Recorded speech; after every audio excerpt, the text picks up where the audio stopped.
Et bonjour mes très chères dames Mathieu, j'espère que vous vous portez bien, j'espère que vous supportez la situation, le confinement, l'enfermement et que vous prenez votre mal en patience. Comme je dis toujours, c'est pour la bonne cause, alors continuons, serrons les dents, on a fait le plus dur.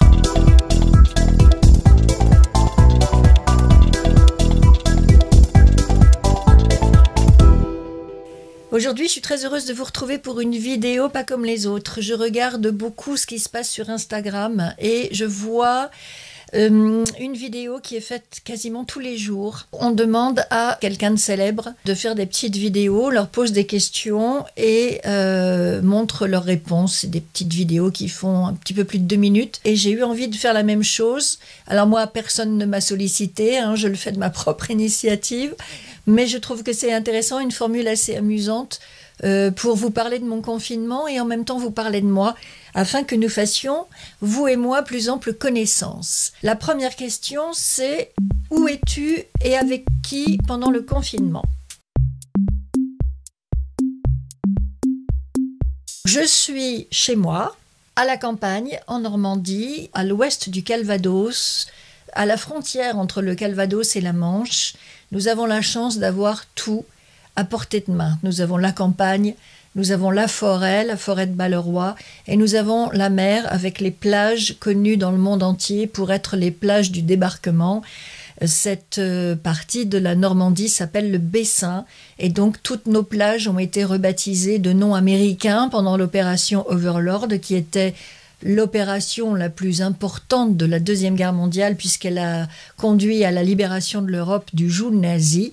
Et donc la partie où je suis a été rebaptisée Omaha Beach par les Américains, ce qui nous a fait faire énormément de lapsus il y a quelques années entre Omaha et Obama, évidemment, particulièrement quand le président Obama est venu au cimetière américain de Colville, qui est tout près de chez moi. Si vous n'avez jamais visité ces endroits, je vous invite à le faire, parce que ce sont des lieux très émouvants, chargés de mémoire, chargés d'histoire, et qui nous rappellent, surtout en ce moment, que la vie est précieuse, que la liberté est précieuse, et qu'il faut se battre pour les conserver. Je suis confinée avec mon mari, nos enfants sont grands, mon fils a 34 ans, il vit à Toulouse, ma belle-fille va bientôt avoir 20 ans et elle vit en Bretagne. Les enfants sont donc partis, nous sommes tous les deux à la maison, dans notre belle maison à la campagne, dans notre belle Normandie, et nous avons des animaux, des chiens, des poules et des chevaux, donc de quoi nous occuper.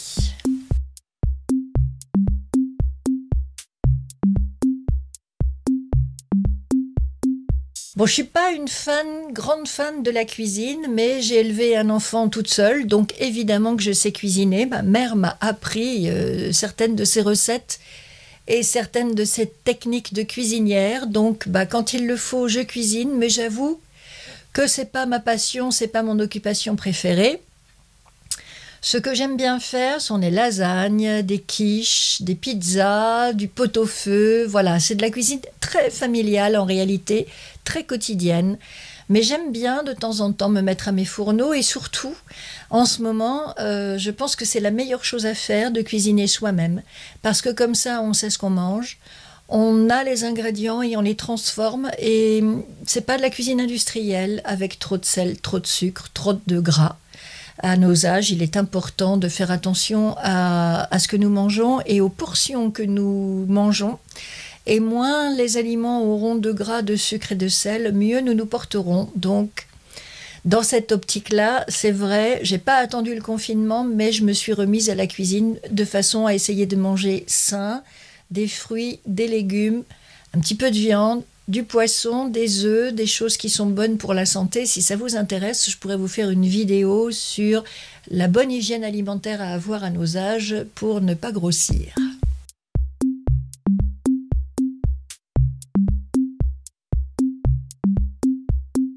Alors comme pour la cuisine, je ne suis pas non plus une grande fan de ménage. En fait, tout ce qui est travaux domestiques, ça me gonfle, pour être tout à fait claire et sincère avec vous. Néanmoins, je n'aime pas vivre dans la saleté.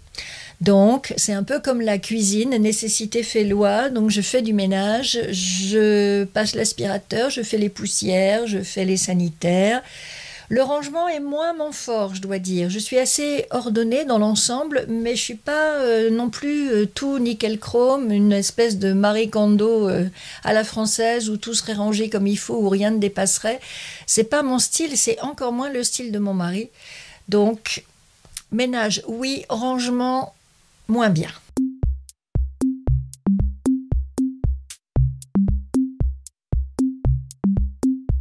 Eh ben alors, incontestablement, mon péché mignon, c'est le chocolat. J'en mange tout le temps. Je viens de vous dire qu'il fallait faire attention à ce qu'on met dans nos assiettes pour ne pas prendre trop de poids à nos âges où on a des tendances assez faciles à l'embonpoint. Je vous avoue que le chocolat, c'est vraiment l'aliment dont je ne peux pas me passer. J'ai renoncé aux saucissons, aux chips, aux biscuits apéritifs. Je bois pas d'alcool, pas de vin. De temps en temps, une coupe de champagne quand on a quelque chose à fêter, c'est à peu près tout. Je peux renoncer à certains aliments, mais le chocolat, non. C'est carrément impossible, qu'il soit noir, qu'il soit au lait, qu'il soit nature ou avec des noisettes, des amandes, des fruits, tout ce que vous voulez. Le chocolat, c'est mon péché mignon, mon plaisir coupable, sans hésiter.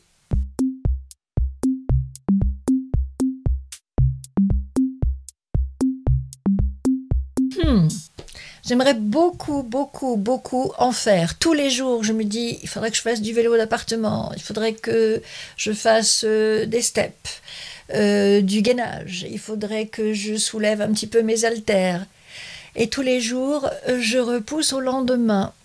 J'adore nager, j'adore faire du vélo et j'adore marcher, toute activité qui pour l'instant nous sont interdites. J'avoue que comme c'est permis 1 heure pas trop loin de chez soi, de temps en temps, je sors faire une bonne marche. Pour le reste, j'ai tout ce qu'il faut ici. J'ai un step, des haltères, un vélo d'appartement, une corde à sauter. J'ai toute la panoplie de la parfaite sportive. J'ai même des Swiss balls. Et je ne fais rien, malheureusement. Et ça me perd un peu. Il faudrait vraiment, vraiment, vraiment que je m'y mette. Mais que voulez-vous ? Pour l'instant, j'ai pas la motivation. Alors on dit que faire du sport, ça dégage des endorphines qui sont les hormones du plaisir et que donc ça fait du bien et que gna gna gna gna gna gna gna. Ok, je sais tout ça, j'ai lu des livres, je me suis renseignée, pas de problème. Mais c'est plus fort que moi. Je préfère prendre un bon bouquin ou bien regarder une série ou bien faire des vidéos. Mais j'ai du mal, j'ai beaucoup, beaucoup, beaucoup de mal. Les abdos, les fessiers, les cuisses et tout le reste, pour l'instant, c'est pas à l'ordre du jour.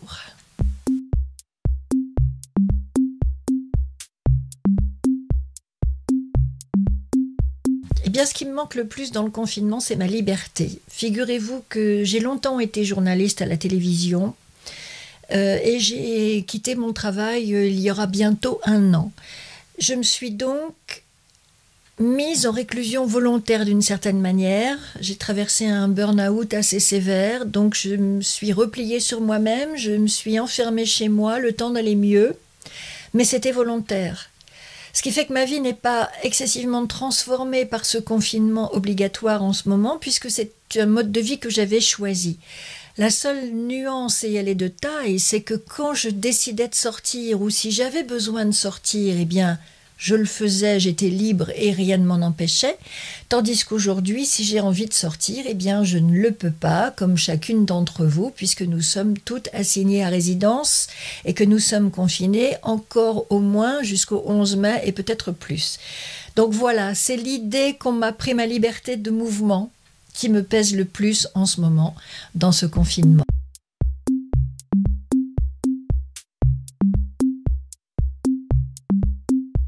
Oui, je regarde des séries. En ce moment, j'en suis 2. La dernière saison de Homeland, la saison 8. J'attends avec impatience le dernier épisode. Et on sait qu'après, cette série s'arrêtera. Donc, j'ai hâte de savoir comment ça va se terminer.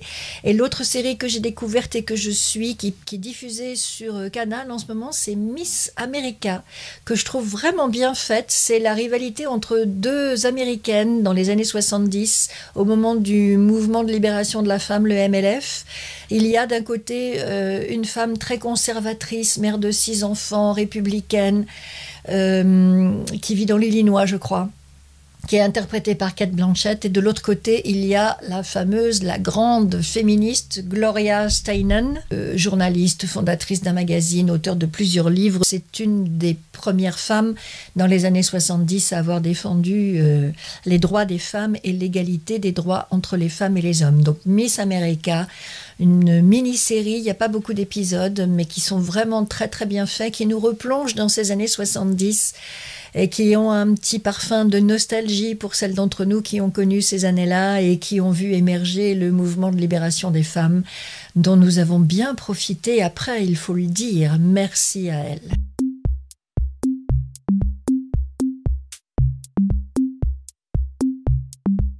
Les livres que je lis, oh, j'en ai tout plein que je lis souvent en même temps. Des essais, des romans, des guides. Quand j'ai eu mon burn-out et que j'ai réfléchi à ma reconversion professionnelle, je me suis beaucoup intéressée à l'entrepreneuriat. Depuis que j'ai lancé ma chaîne YouTube, je m'intéresse énormément aussi à comment être une bonne influenceuse, comment faire les meilleures vidéos possibles sur YouTube, comment avoir des followers et toutes ces choses-là. Et en roman, j'avoue que pour l'instant, je peine un petit peu. Je suis surtout sur les essais et les guides. J'ai du mal à accrocher avec les histoires, les romans, les polars. J'adore ça, normalement, un bon polar, ça me détend bien. Mais là, je sèche un petit peu sur ces livres en ce moment. De même que j'aime bien les BD, vous avez derrière moi une BD de Florence Sestac sur la ménopause. Si vous ne la connaissez pas, je vous la recommande. Voilà, en ce moment, mes histoires, je vais les chercher plutôt dans les séries et les bouquins, c'est pour travailler.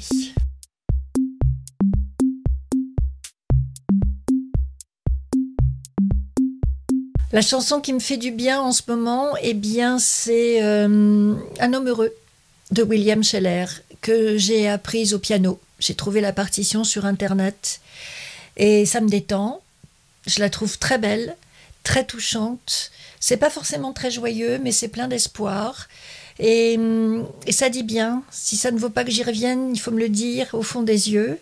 Mais ça vaudrait bien la peine qu'on se fasse un bout de chemin, nous deux. Quelque chose comme ça.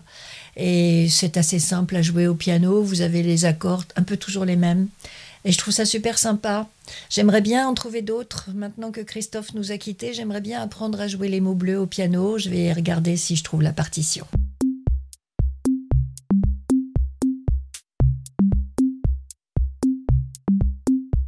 Exactement là où je suis, c'est-à-dire chez moi, à réfléchir à ma nouvelle activité, à ma reconversion, aux choses que j'aime faire, à la nouvelle vie qui s'offre à moi depuis que j'ai quitté mon emploi de journaliste à la télévision, avec les outils qui sont à notre disposition aujourd'hui, les caméras, les ring lights, l'informatique, le digital, une chaîne YouTube, un blog, des réseaux sociaux. Je pense qu'on peut déjà faire beaucoup de choses rien qu'avec ça, qu'on peut s'exprimer, qu'on peut faire passer un certain nombre de messages et c'est ce que je m'efforce de faire à travers ma chaîne.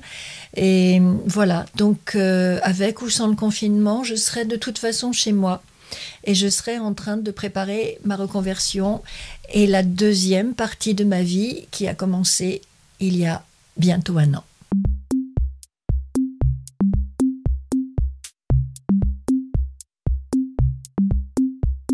Le mot de la fin, eh bien je pense que le mot de la fin, c'est tout simplement que de chaque crise ressort quelque chose de positif. Donc j'espère qu'elle va vraiment tous nous encourager à raisonner autrement, à consommer autrement, à vivre autrement. J'espère qu'il va y avoir une prise de conscience importante, qu'on va arrêter de prendre l'avion comme si on prenait le bus, qu'on va arrêter de gaspiller la nourriture, gaspiller les ressources, qu'on va faire attention à la planète, à l'eau, à l'air et aux animaux. Je pense qu'on ne va plus pouvoir continuer comme ça, ou alors on se destine tous à disparaître. Et non, on n'a pas envie. On a envie de vivre, de profiter de la vie, de profiter de la nature, de ses ressources, d'être heureux ensemble. Donc ça vaut le coup, grâce, je dirais, à cette épidémie, de repenser complètement nos systèmes de production, nos systèmes économiques, notre alimentation, repenser cette façon de vivre comme si toutes les ressources étaient inépuisables et comme si tout nous appartenait.